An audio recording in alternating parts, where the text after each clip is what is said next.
ಅದಕ್ಕೆ ದಾಖಲೆ ಕೊಡ್ತೀನಿ ನಾನು, ದಾಖಲೆ ಕೊಡ್ತೀನಿ. ನಿಮ್ಮ ಮೀಡಿಯಾಗಳೆಲ್ಲ ಮಾತಾಡಿದ್ದಾರೆ.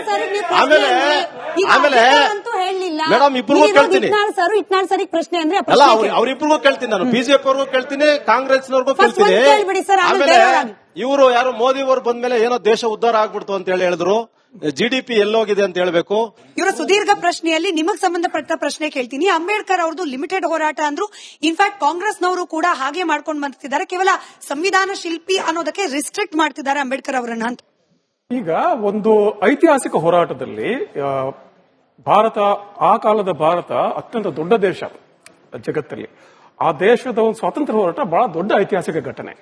ಆ ಐತಿಹಾಸಿಕ ಘಟನೆಯಲ್ಲಿ ಯಾರು ಏನೇನು ಪಾತ್ರ ವಹಿಸಿದ್ರು ಅನ್ನೋದು ಇತಿಹಾಸದಲ್ಲಿ ನಮೂದಾಗಿರ್ತದೆ.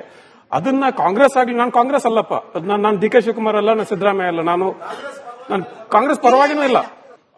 ಅಂಬೇಡ್ಕರ್ ಅವರು ಸ್ವಾತಂತ್ರ್ಯ ಹೋರಾಟದಲ್ಲಿ ಧುಮುಕಿ ಮುಂಚೂಣಿ ಚಳವಳಿ ಇದ್ರ, ಸ್ವಾತಂತ್ರ್ಯ ಹೋರಾಟದಲ್ಲಿ ಬ್ರಿಟಿಷರು ಅವರನ್ನು ಜೈಲಿಗೆ ಎಲ್ಲಿ ಹಾಕಿದ್ರು ಮಾಹಿತಿ ಇದ್ರೆ ಕೊಡಿ. ಆಮೇಲೆ ಅಂಬೇಡ್ಕರ್ ಅವರು, ಅದರ ಅರ್ಥ ಅಂಬೇಡ್ಕರ್ ಅವ್ರ ಕೊಡುಗೆ ಕಡಿಮೆ ಅಂತಲ್ಲ. ನೀವು ಬಹುಶಃ ಹೋರಾಟಕ್ಕೋಸ್ಕರ ರೆಸ್ಪೆಕ್ಟ್ ಕೊಡ್ತೀರಿ ಅನ್ನೋ ಗೊತ್ತಿಲ್ಲ, but I respect Ambedkar deeply.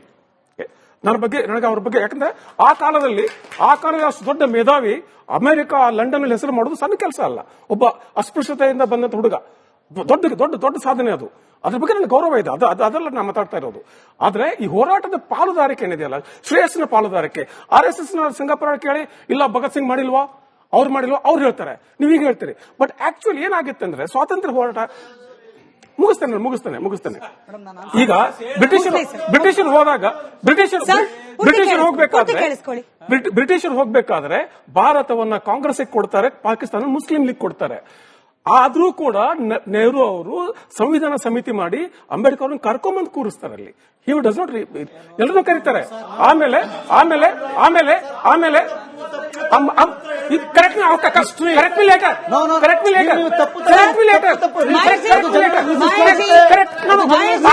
ಈ ಸಂವಿಧಾನ ಶಿಲ್ಪಿ Ambedkar, yes, he was chairman drafting committee, but behind him there was a constituent assembly.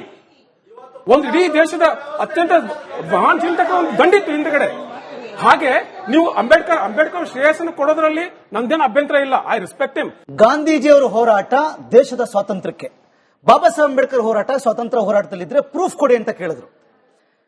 ಬ್ರಿಟಿಷರು ದೇಶಕ್ಕೆ ಬರಕ್ ಮುಂಚೆ ಈ ದೇಶದ ಜನಗಳಿಗೆ ಸ್ವಾತಂತ್ರ್ಯ ಇತ್ತ ಅಂತ ಅವ್ರ ಪ್ರಶ್ನೆಗೆ ಉತ್ತರ ಕೊಡಬೇಕು.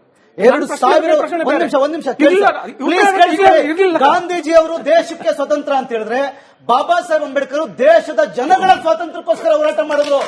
ದೇಶ ಅಂದ್ರೇನು? ಜನಗಳು.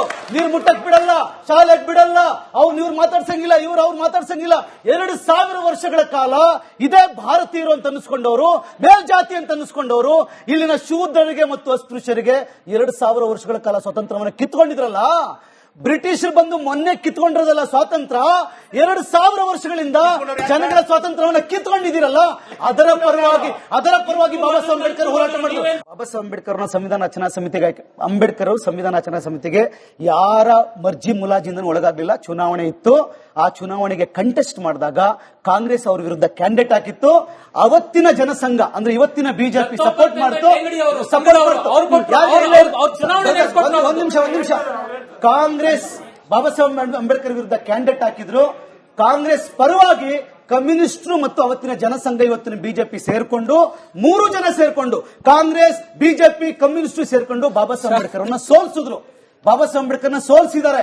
ಬಾಬಾ ಸಾಹೇಬ್ ಅಂಬೇಡ್ಕರ್ ಸಂವಿಧಾನ ರಚನಾ ಸಮಿತಿ ಬಂದದ್ದು ಇವ್ರು ಹೇಳಿದ್ರಲ್ಲ, ಜೋಗೇಂದ್ರನಾಥ ಮಂಡಲ್ ಗೆದ್ದಿದ್ರಲ್ಲ, ಆ ಸ್ಥಾನವನ್ನು ಬಿಟ್ಕೊಟ್ರು. ಬಂಗಾಳದಿಂದ ಬಾಬಾ ಸಾಹೇಬ್ ಅಂಬೇಡ್ಕರ್ ಸಂವಿಧಾನ ರಚನಾ ಸಮಿತಿಗೆ ಬಂದ ಹೊರತು ಕಾಂಗ್ರೆಸ್ಸಿನ ಕೃಪಾಕಟಾಕ್ಷದಿಂದ ಅಲ್ಲ ಅಂತ ಸ್ಪಷ್ಟಪಡಿಸ್ತೀನಿ. ಸರ್ ಮಹೇಶ್ ಸರ್ ನಮಸ್ತೆ, ಮನೋವೈಷ್ಣವ್ ಅಂತ ಬಿಜೆಪಿ ಕಾರ್ಯಕರ್ತ. ಸರ್ ಇವತ್ತಿನ ವಿಚಾರ ಏನು ಅಂದ್ರೆ, ಈಗ ಹೆಸರು ತಿದ್ದುಪಡಿ ಮಾಡಿರೋದಕ್ಕೆ ಒಂದೊಂದ್ ಕಡೆ ಚರ್ಚೆ ನಡೀತದೆ.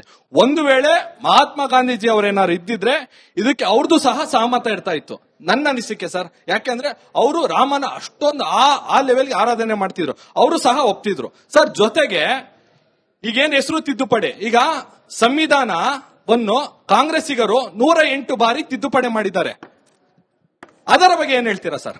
ಸಂವಿಧಾನವನ್ನ ತಿದ್ದುಪಡಿ ಮಾಡಲಿಕ್ಕೆ ಸಂವಿಧಾನದಲ್ಲೇ ಅವಕಾಶ ಇದೆ. ಒಂದ್ ನಿಮಿಷ, ನನ್ನ ಉತ್ತರ ಕೊಡ್ಲಾ? ಹೇಳ, ಸಂವಿಧಾನದ ತಿದ್ದುಪಡಿಗೆ ಸಂವಿಧಾನದಲ್ಲಿ ಅವಕಾಶ ಇದೆ. ಆದರೆ ಅಷ್ಟು ಸಂವಿಧಾನದ ತಿದ್ದುಪಡಿಯಿಂದ ಆದಂತ ಪರಿಣಾಮ ಏನು ಅಂದ್ರೆ ಈ ದೇಶದಲ್ಲಿ ಎರಡು ಬಹಳ ಇಂಪಾರ್ಟೆಂಟ್ ಆದಂತ ವಿಚಾರವನ್ನ ಬಾಬಾ ಸಾಹೇಬ್ ಅಂಬೇಡ್ಕರ್ ಎತ್ತಿದ್ದಾರೆ.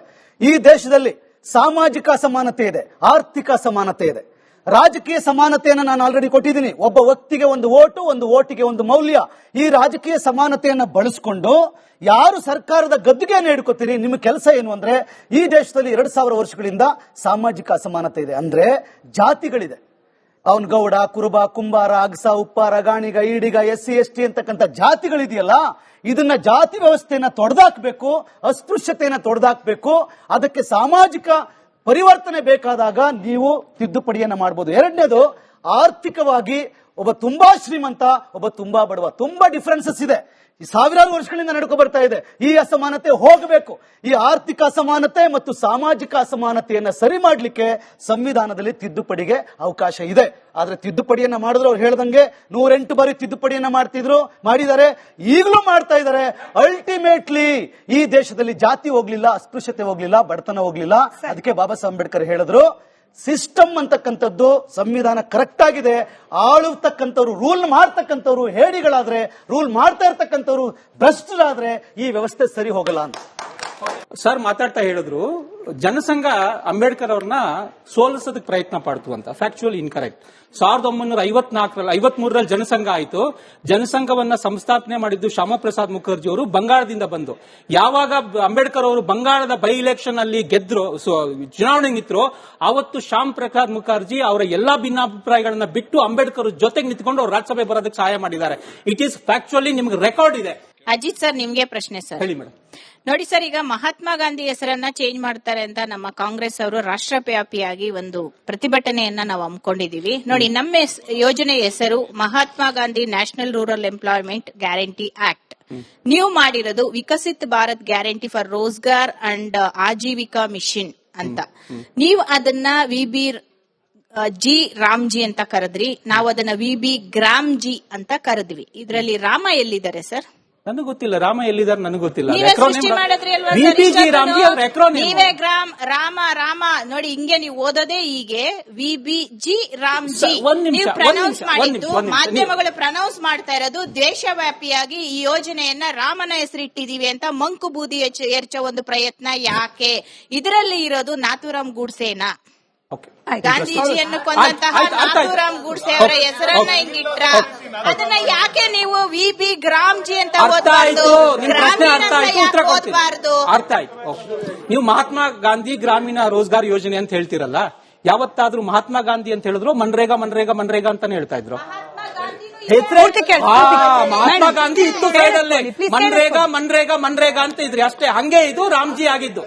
ನೀವು ಹೆಂಗೆ ಮನ್ರೇಗಾ ಅಂದ್ರು ಮಹಾತ್ಮ ಗಾಂಧಿನ ಬಿಟ್ಟು ಇಲ್ಲ, ಅಲ್ಲಿ ನೀವು ಮನ್ರೇಗಾ ಹೆಂಗ್ ಬಂತು? ಮಹಾತ್ಮ ಗಾಂಧೀಜಿ ಅಂತ ಒಂದ್ ದಿವಸ ಹೇಳಿಲ್ಲಲ್ಲ. ಇವತ್ತು ನಿಮ್ಗೆ ಹೆಸರು ಬದಲಾದಾಗ ಅದ್ರಲ್ಲಿ ಮಹಾತ್ಮ ಗಾಂಧಿ ಬದಲಾಗಿದೆ. ಜೀವನ ಇಡೀ ಮನ್ರೇಗಾ ಅಂದ್ರೆ ಒಂದ್ ದಿವಸ ರಾಹುಲ್ ಗಾಂಧಿ ಅವರು ಲೋಕಸಭೆಯಲ್ಲಿ ಮಹಾತ್ಮ ಗಾಂಧಿ ಹೆಸರು ಹೇಳಿದ್ರ? ಮನ್ರೇಗಾ ನಾವು ಮಾಡಿದ್ರಿ ಹೇಳ್ಬೋದಿತ್ತಲ್ಲ ಮಹಾತ್ಮ ಗಾಂಧಿ ಅಂತ, ಹೇಳ್ಬೋದಿತ್ತಲ್ಲ. ಯಾಕೆ ಮನ್ರೇಗಾ ಅಂತ ಯಾಕೆ ಹೇಳಿದ್ರಿ? ಆಯ್ತು, ಇವಾಗ ಮೇಡಮ್ಗೆನೆ ಪ್ರಶ್ನೆ. ಮೊನ್ನೆ ರಾಜ್ಯಪಾಲರಿಗೆ ಬರೆದುಕೊಟ್ಟ ಆ ಭಾಷಣದ ಪ್ರತಿಯಲ್ಲೂ ಕೂಡ ಮೊನ್ನೆ ರಾಹುಲ್ ಗಾಂಧಿ ಅವ್ರು ಮಾತನಾಡಿದಾಗ್ಲೂ ಕೂಡ VBG ರಾಮ್ಜಿ ಅಂತ ಹೇಳದೆ VB ಗ್ರಾಮ್ಜಿ ಅಂತ ಹೇಳಿದ್ರು. ಅಬ್ಜೆಕ್ಟ್ ಯಾರು ಮಾಡಿದ್ರು ಅದಕ್ಕೆ?